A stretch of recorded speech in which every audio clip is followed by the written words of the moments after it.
Assalamualaikum warahmatullahi wabarakatuh. Selamat pagi, siang, sore, malam Sobat KUKM. Ketemu lagi sama saya Tika Sulistia di Sinau Bareng. Sinau Bareng kali ini, wah narasumbernya luar biasa loh ini.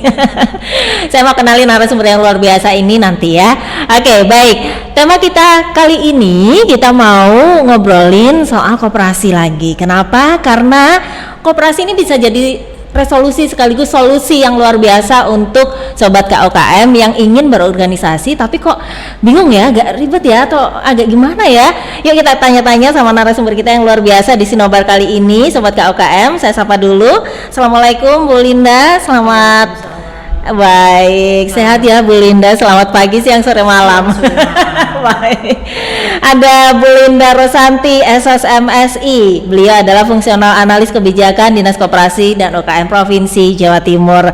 Baik, Bu Linda, terkait tema kita kali ini, koperasi ini lagi high banget ya beberapa tahun belakangan ini dan bisa jadi solusi banget buat teman-teman di UKM mungkin, atau dari teman-teman yang punya komunitas atau organisasi atau lembaga apapun yang kok kayaknya bingung ya, kita mau bikin sesuatu atau kita mau meningkatkan perekonomian kita biar agak sustain ini melalui apa ya, wadahnya apa ya gitu ya Bu ya. Nah ini solusinya kali ini Sobat KUKM, ada koperasi gitu ya Bu ya. Baik, nah koperasi kita saat ini gimana sih Bu, sebelum kita bahas ke sore malam gitu ya. Jadi bahasanya langsung sampai malam ya. Betul.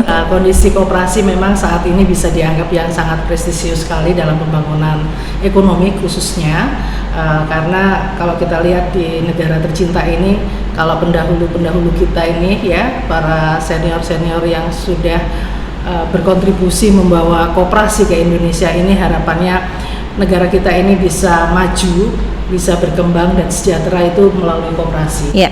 Apalagi kalau kita lihat peran dan fungsinya dalam membangun negara ini sudah sangat terbukti. Bahkan di Provinsi Jawa Timur pun pendapatan domestik regional brutonya Provinsi Jawa Timur ini dihasilkan dari koperasi dan ke UKM. Baik. Khususnya pada angka 59,7% lebih, bisa dibilang Provinsi Jawa Timur ini bisa maju, bisa berkembang, itu juga kontribusinya paling banyak dari koperasi dan UKM. Ya.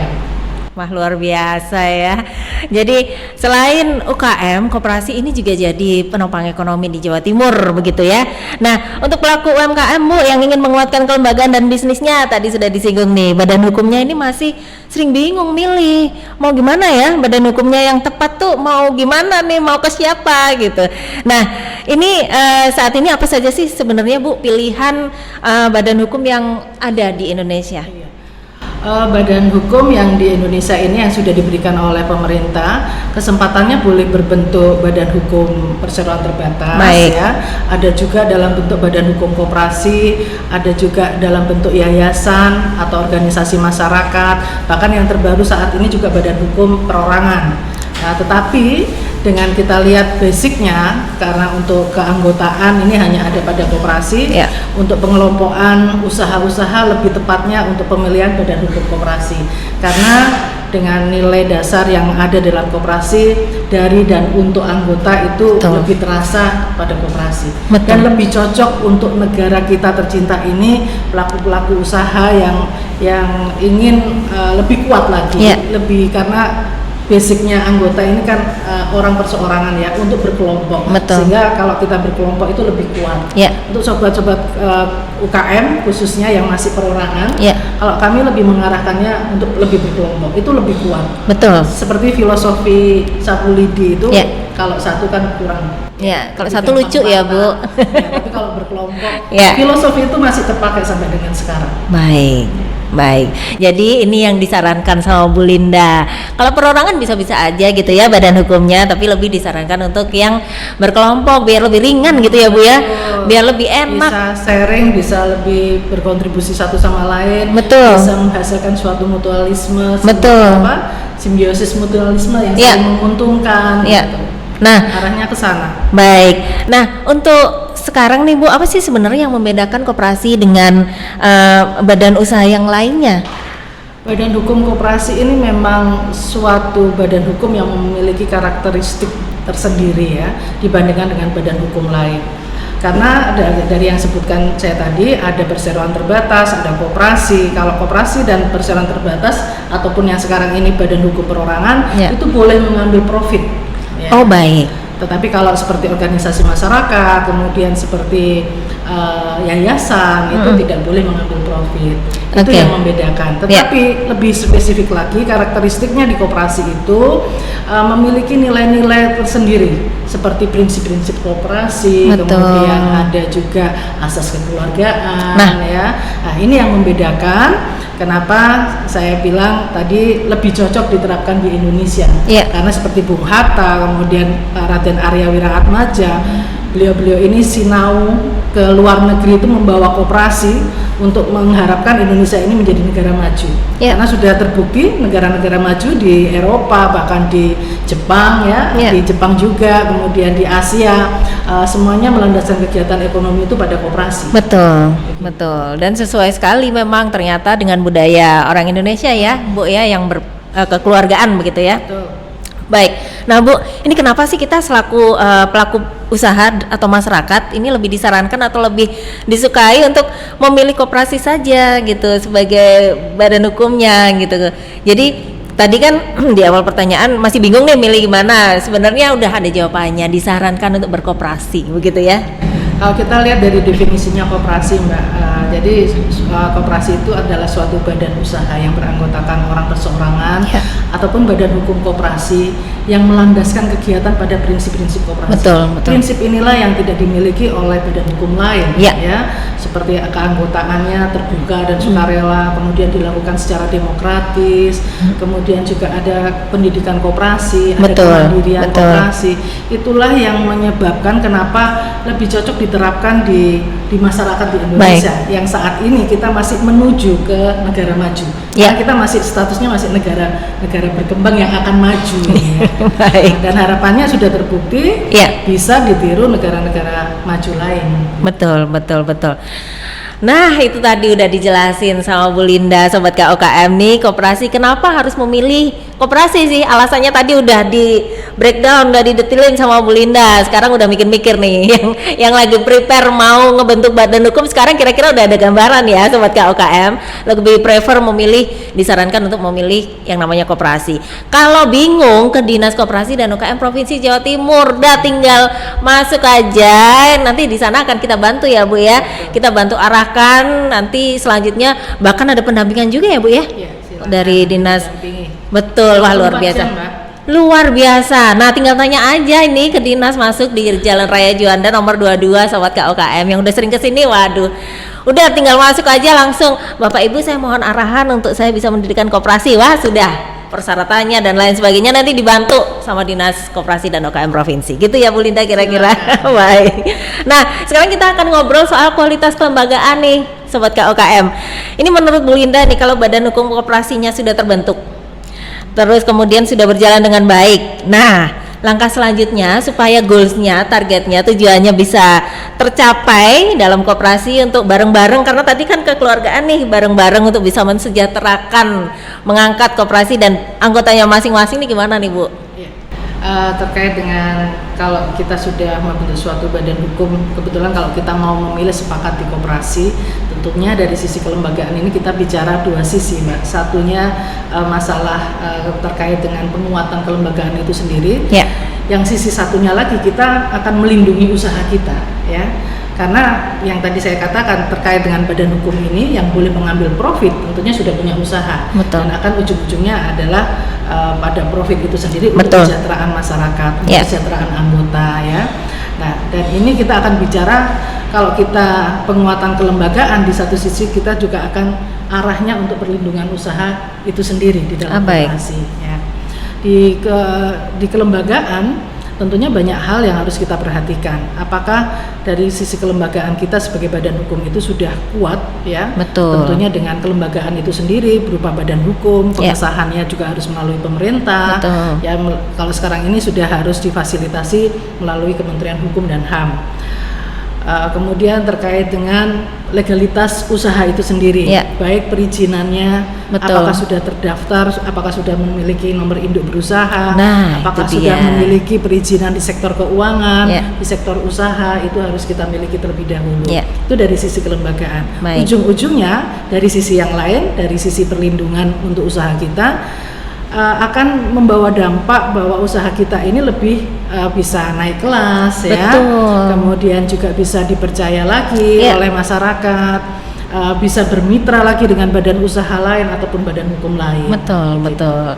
Jadi seperti UKM juga begitu ya Bu, dokumen tuh harus lengkap gitu ya kalau ingin naik Legalitas kelas. lembaga dan Betul. legalitas usaha Ya. itu harus diperhatikan Betul. untuk lebih naik kelas lagi. Betul. Masa mau gitu-gitu aja, ini udah mau 2023 loh Sobat KOKM. Jadi koperasinya yang sudah ada koperasi, ayo lebih ditingkatin lagi supaya mitranya lebih luas gitu ya. Kalau dokumennya lengkap, terus kemudian semuanya benar gitu ya, secara audit semuanya benar, itu maka akan menumbuhkan kepercayaan para mitra juga. Wah, kalau udah punya mitra itu bakal tumbuh besar, dijamin gitu ya. Baik, nah ini Bu Linda dari kelembagaan. Ini aktivitasnya apa aja sih Bu kalau di kelembagaan Bu? Kelembagaan ini sangat luas, sesuai dengan SOTK kami diberikan kewenangan terkait dengan mulai dari pendirian koperasi, Ya. ya, dari lembaga-lembaga ataupun dari institusi ataupun dari kelompok profesi, ya, apapun dari kelompok masyarakat yang akan mendirikan koperasi, Ya. kami fasilitasi, baik itu kelompok-kelompok UKM juga kami fasilitasi. Kemudian terkait dengan pendampingan perizinan sampai dengan itu dia. pembubarannya, ya, pembubaran badan hukum, kemudian pengawasannya, semuanya masuk di kelembagaan. Oke, Dari baik. sisi situ. Waduh, hampir semua pekerjaan yang berurusan dengan legalitas ya dan dokumen. Seluruhnya. Ada di Bu Linda, baik. Itu nanti kami juga dibantu dari bidang produksi terkait dengan standarisasi produk itu. Betul. Lebih ke mana nanti kita arahkan, apakah fokus ke sektor keuangan atau sektor real. Betul. Kalau yang di sektor real ini memang ranahnya, kewenangannya ada di bidang produksi seperti standarisasi produk, kemudian pendaftaran merek dagang, Oh, baik. kemudian haki, itu Ya. beda lagi. Yang Yang ngurusin beda. di kelembagaan ini lebih ke legalitas secara formal di lembaga itu berupa perizinan usaha. Baik. Nah, ini kalau ada yang bingung soal perizinan dan lain sebagainya, nanti ketemunya sama Bu Linda dan tim ya di sini. Baik, Bu Linda, ini kalau kita ngomong kelembagaan, nah kelembagaan di koperasi sendiri yang berkualitas, sekarang bukan hanya kualitas ya, yang sehat juga, harus sehat gitu ya hari ini. Karena kalau nggak sehat, waduh, mental health lagi, koperasinya nanti kena. Nah, ini yang gimana sih Bu, koperasi dengan kelembagaan yang berkualitas dan sehat, Bu Linda? Monggo. Oke, kalau bicara masalah kelembagaan yang berkualitas, pastinya yang pertama harus kepatuhan kepada peraturan, ya. Baik. Kepatuhan kepada regulasi, khususnya untuk koperasi yang saat ini masih berlaku. Baik itu dari anggaran dasarnya, kita akan lihat lagi apakah sudah sesuai dengan yang terjadi di koperasi saat ini. Betul. Kemudian apakah koperasi ini secara kelembagaan sudah memiliki kelengkapan penguatannya, Nah, itu berupa dia. standar pengendalian internalnya, ada standar operasional prosedur, kemudian standar operasional manajemen. Kemudian di dalamnya ini ada yang namanya peraturan-peraturan khusus yang harus dimiliki oleh setiap koperasi di dalam menjalankan kegiatan usahanya. Karena sangat luas sekali kalau kita melihat dari sisi kualitas. Belum lagi kalau itu dilakukan penilaian kualitas ini dari lembaga independen, ya. Harus memiliki pemeringkatan koperasi. Kemudian ada nanti juga yang akan disampaikan Pak Yuda terkait dengan penilaian kesehatan koperasi. Nah, itu dia tuh. Ini kita sudah hampir sama, status kita sebagai badan hukum dengan perseroan terbatas itu sudah sama kedudukannya. Sehingga kalau kita mau mempertahankan kualitas, tentunya dari sisi aspek terkait dengan kelembagaan itu sendiri, Ya. kemudian dari sisi usahanya berupa perizinan tadi. Kalau dari sisi lembaga itu tadi Mbak, dari lembaganya, dari anggaran dasarnya, keperikatan keperdataan itu diperhatikan, Betul, karena ini anggotanya betul. orang perseorangan Ya. ya. Kemudian sudah berlaku pengesahan dari pemerintah ini, tentunya pada saat itu pula koperasi sudah berbenah Ya. sampai dengan bagaimana mengoperasionalkan, bagaimana membuat prosedur di dalam Betul. koperasi itu, menerapkan pengendalian internal berupa peraturan khusus dalam internal koperasi, kemudian sampai dengan terkait SOP SOM tadi, bagaimana menjalankan.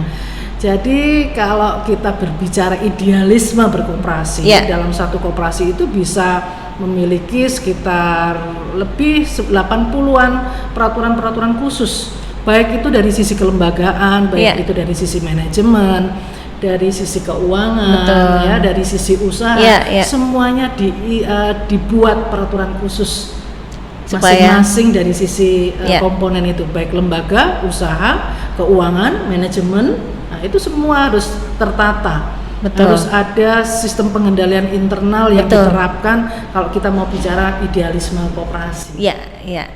Supaya enak gitu ya, kalau ada masalah sudah semuanya sudah ada aturannya gitu, nggak bisa walaupun secara kekeluargaan dikelola nggak bisa seenaknya sendiri dong, kan ini sudah berbadan hukum. Aspek Ya. legal itu muncul setelah Betul. diberikan pengesahan dari pemerintah. Benar. Jadi seluruh anggota koperasi yang di dalamnya ada UKM itu Ya. pun juga harus patuh siapa yang disebut subjek hukum di dalam badan hukum ini. Nah, itu dia ya. Betul. Nah, Bu, sekarang nih terakhir nih. Waduh, waktunya harus terbatas terakhir nih. Bu, gimana sih? Monggo dikasih ke sobat KUKM tadi yang sekarang sudah punya niat ingin mendirikan badan hukum, yang sudah niat punya ingin koperasi gitu ya. Ini tipsnya gimana Bu supaya mereka bisa menata dan mengelola koperasi biar jadi koperasi yang sehat, berkualitas dan punya kelembagaan yang baik di dalamnya. Ya, kembali lagi tata kelola koperasi ya, kita akan menerapkan yang namanya ini ya, GCK ya. Itu harus ya. betul sudah mulai harus diterapkan mulai Betul. sekarang. Bagaimana tata kelola koperasi yang baik dan benar. Ya. Yang pertama kali kunci suksesnya adalah yang dijaga komitmen anggota koperasi itu sendiri. Nah, Itu yang pertama. Karena kita kembali lagi Komitmen. definisinya adalah anggotanya orang perseorangan. betul. Kita melakukan perikatan keperdataan di situ dan kita sepakat untuk membentuk suatu badan hukum, sehingga kalau kita sudah sepakat di situ kemudian disahkan oleh pemerintah, Ya. konsekuensinya kita sudah disebut sebagai subjek hukum di situ. Apapun yang menjadi perbuatan di situ sudah disebut perbuatan mengandung perbuatan hukum. Dan sudah tidak boleh asal-asalan mengelola koperasi. Betul. Itu aspek legalnya Ya. yang muncul di situ. Kemudian terkait dengan usaha, pasti kalau kita sudah punya komitmen di awal tadi ya, usaha pasti akan berjalan dengan baik. Ya. Sudah ada standar operasional manajemennya, bagaimana selaku koperasi sebagai lembaga kalau dia di sektor keuangan, dia tahu sebagai lembaga intermediasinya yang tertutup seperti apa. Betul. Dibuatlah aturan-aturan internal di dalam koperasi. Betul. Kemudian pengurus dan pengawasnya yang ada di dalam situ juga dapat menjalankan amanah dari anggota dengan baik ya, dengan baik dan benar tentunya. Betul. Kemudian juga bertanggung jawab. Ya. Anggota juga merasa memiliki Ya. perusahaan itu. Ya. Dia akan melakukan review terus ya, pengawasan terus kepada perusahaan yang Ya. dimiliki, karena kalau di koperasi ini anggota adalah sebagai pemilik. Betul. Ya, sehingga kepemilikan dari suatu badan hukum ini menjadi tanggung jawab bersama Betul, seluruh anggota. betul. Meskipun di dalam koperasi ada pengurus dan pengawas, Iya. hanya sebagai koordinator untuk pelaksanaan kegiatan usahanya, tetapi seluruhnya pengawasan itu masuk kepada Anggota juga. pemilik. Yes. Betul. Betul. Optimalisasi pengawasan koperasi. Ada di dalam anggota itu Pemilik, sendiri, iya, betul. dalam anggota itu Jadi sendiri. anggota mindsetnya ya, tolong harus punya rasa memiliki, karena Anda juga memiliki loh di dalam koperasi, boleh punya hak bersuara dan berpendapat gitu ya, dibicarakan bareng-bareng dan diskusi bareng-bareng supaya semuanya bisa termonitor dengan baik. Iya. Jadi kualitas lembaganya juga positif dan baik. Nah, semua nanti kalau masih bingung ini langsung aja ke sini Dinas Koperasi dan UKM Provinsi Jawa Timur, ada di Raya Juanda nomor 22 ya Bu. di bidang kelembagaan nanti bareng sama Bu Linda dan timnya siap loh nanti ya. seluruh teman-teman di kelembagaan sudah siap. Kalau diajak konsultasi buat sobat-sobat koperasi dan UKM yang mau berkonsultasi terkait dengan apa itu koperasi, bagaimana mendalami terkait dengan koperasi, boleh datang ke dinas kami. Termasuk kalau misalnya ada masalah-masalah gitu ya Bu yang butuh konsultasi banyak ya Bu. Ini seru nih kalau beda kasus ya sepertinya. Nah ini untuk yang koperasi-koperasi di daerah nih Bu, karena kita kan se-Jawa Timur nih loh yang di handle sama Bu Linda dan tim. Itu yang untuk di daerah-daerah juga apakah harus kesini Bu Linda? Silakan. Kalau mau main-main ke Juanda silakan ya. Meskipun di kabupaten kota ada dinas koperasi, ada dinas yang menangani koperasi. Tetapi kalau mau main karena kabupaten kota pun juga masuk dalam wilayah provinsi kan Mbak. Betul. Kita tidak membedakan meskipun sekarang ini kewenangannya ada yang urusan mikro harus di kabupaten kota, kalau di provinsi harus kecil dan menengah. Kita tepis di situ meskipun kewenangannya sudah ada di undang-undang pemerintahan daerah. Tetapi tetaplah kabupaten kota pun menjadi bagian dari provinsi. Kita terbuka lebar bagi siapa saja sobat KUKM, kalau mau konsultasi boleh ke provinsi silakan. Ya, waduh luar biasa, 24 jam katanya. Ada nomor hotline mungkin yang bisa dihubungi atau DM aja langsung ya? Atau ada nomor? Nomor boleh kemana ya? Atau DM aja dulu ya kali ya. DM ke Instagramnya Dinas Koperasi dan UKM. Udah di follow belum sobat KUKM? Ke Instagramnya Dinas Koperasi dan UKM ada di Diskop UKM Jatim. DM aja, nanti diarahin sama teman-teman Mimin yang ada di sana, mau kebutuhannya apa dijelasin di sana. Nanti langsung dibantu, fast respon dijamin. Gitu ya, Bu. Baik, luar biasa. Bu Linda matur nuwun sangat waktunya. Ini di tengah ini weekday Bu Linda lagi tugas, kita suruh share ya sinau bareng sama sobat KUKM semua. Baik, mari berkoperasi. Nah, ini jadi resolusi di tahun 2023 sobat KUKM. Bu Linda sekali lagi matur nuwun. Linda Rosanti SOS MSI Fungsional Analis Kebijakan Dinas Koperasi dan UKM Provinsi Jawa Timur. Saya Tika Sulistia dan Bu Linda pamit dari Sinobar kali ini. Mari berkoperasi, koperasi itu keren katanya. Gitu ya Bu. Assalamualaikum warahmatullahi wabarakatuh.